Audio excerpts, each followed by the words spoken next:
નમસ્કાર દર્શક મિત્રો, હું છું દર્શના જોશી. તમે જોઈ રહ્યા છો લોક સામના ન્યૂઝ. જોઈએ આજના સમાચાર. સાબરકાંઠાથી અમારા રિપોર્ટર જીતેન્દ્ર સોલંકી સાથે હિંમતનગરના નવા સર્કિટ હાઉસ ખાતે યોજાઈ રહી છે સેન્સ પ્રક્રિયા. સાબરકાંઠા જિલ્લા તાલુકા પંચાયતો સહિત પાલિકાના પ્રમુખો માટેની સેન્સ પ્રક્રિયા. 7 તાલુકા પંચાયતો માટે પ્રમુખ, ઉપપ્રમુખ માટે સેન્સ પ્રક્રિયા. પ્રમુખ, ઉપપ્રમુખ, નેતા સહિત કારોબારી અધ્યક્ષના હોદ્દા માટે સેન્સ. પ્રદેશ અને જિલ્લા સમિતિ પ્રમુખ, ઉપપ્રમુખ અને કારોબારી અધ્યક્ષના નામ પર લગાવાશે મહોર. જિલ્લા તાલુકા પંચાયતો સહિત નગરપાલિકામાં યોજાશે સામાન્ય સભા. આવનારા દિવસોમાં સામાન્ય સભામાં થશે સર્વસંમતિથી નામોની જાહેરાત. ચૂંટાયેલ સદસ્યો આપી રહ્યા છે સેન્સ. તાલુકા, જિલ્લા પંચાયત અને નગરપાલિકામાં પ્રથમ 2.5 વર્ષ માટે મહિલા સીટ. પ્રદેશમાંથી આવેલા નિરીક્ષકો લઈ રહ્યા છે ઉમેદવારીનો સેન્સ.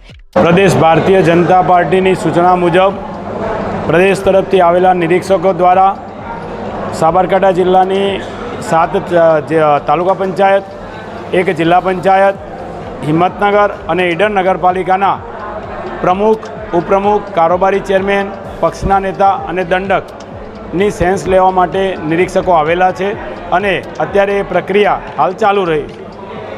કઈ રીતે પ્રમુખનામાં જે રીતે સરકારના ચૂંટણી પંચનો રોટેશન છે, રોટેશનના પ્રમાણે સામાજિક જે રીતે વર્ગીકરણ હશે એ પ્રમાણે કરવામાં આવશે. બાકીના જે પણ છે એમાંથી ભારતીય જનતા પાર્ટીમાં ચૂંટાયેલા સદસ્યોમાંથી ઉપપ્રમુખ, કારોબારી ચેરમેન, પક્ષના નેતા અને દંડક એની વરણી કરવામાં આવશે. એ પ્રદેશની સૂચના મુજબ સામાન્ય સભામાં જ સીધી આ વરણી કરવામાં આવશે. પ્રોસેસ એવું છે કે અહીંયાથી જે નિરીક્ષકો નામ આપશે, નિરીક્ષકો પાસે જે રજૂઆત આવશે એના આધારે પ્રદેશને નિરીક્ષકોના નામો મોકલી આપશે. ત્યારબાદ જિલ્લા સંગઠન સાથે ચર્ચા વિચારણા કર્યા બાદ પ્રદેશ એ નામોની વરણી કરશે.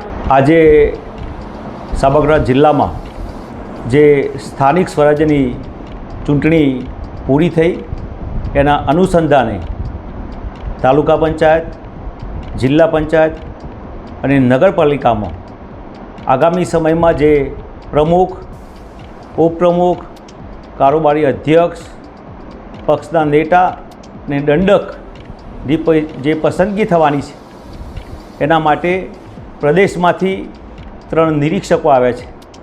એ તમામે તમામ સંગઠનના હોદ્દેદારો અને ચૂંટાયેલા સભ્યશ્રીને સાંભળવાના છે અને આગામી સમયમાં આ હોદ્દેદારોની નિમણૂક એ પાર્ટી કરવા જઈ રહી છે.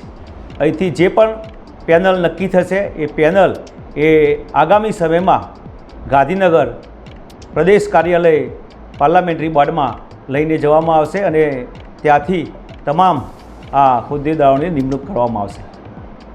લગભગ સાબરકાંઠા જિલ્લામાં આજે આ તમામ સેન્સ પ્રક્રિયા પૂરી થશે અને આગામી 2 થી 3 દિવસમાં એ અહીંથી જે પેનલોના નામ નક્કી થશે એ પ્રદેશમાં લઈને જવામાં આવશે અને ત્યાંથી પ્રદેશમાં ગયા પછી 1-2 દિવસમાં આની જાહેરાત જે તે કરવામાં આવશે.